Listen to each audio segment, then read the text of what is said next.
Hello, everyone. I just thought I would read to you this passage from my book, Mournful Wanderer.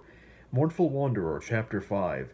Alice stared out her bedroom window, besieged by thoughts of trepidation. The sunlight, already weakened by the transference of the rising moon, started to gradually diminish, only barely illuminating the swaying tree lines.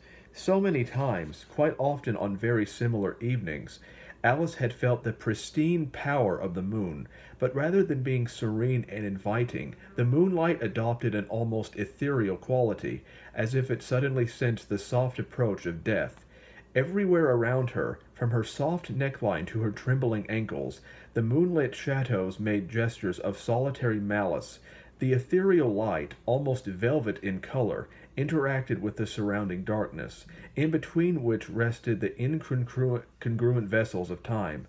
The shadowy vessels moved back and forth, up and down, until finally reaching a state of rhythmic stability. Upon witnessing the death of the sun, an event that she both dreaded and longed for, Alice gradually, if not also rather hesitantly, turned away from the window. Above all of the other questions that pervaded her mind, one in particular stood out the most. Why had Charles visited her? Was he truly alive like he had so vehemently claimed, or was he a spectre from the deepest reaches of hell, sent to torment her day and night? Either way, her mental state had to be remedied. With every proceeding second, Alice seemed to be losing her grip on reality. The more she explored her thoughts, the more disoriented she became, and the more disoriented she became, the more she wished to be set free from the existence that brought illness to her frame of mind. Fantasy was no longer a mystery to her.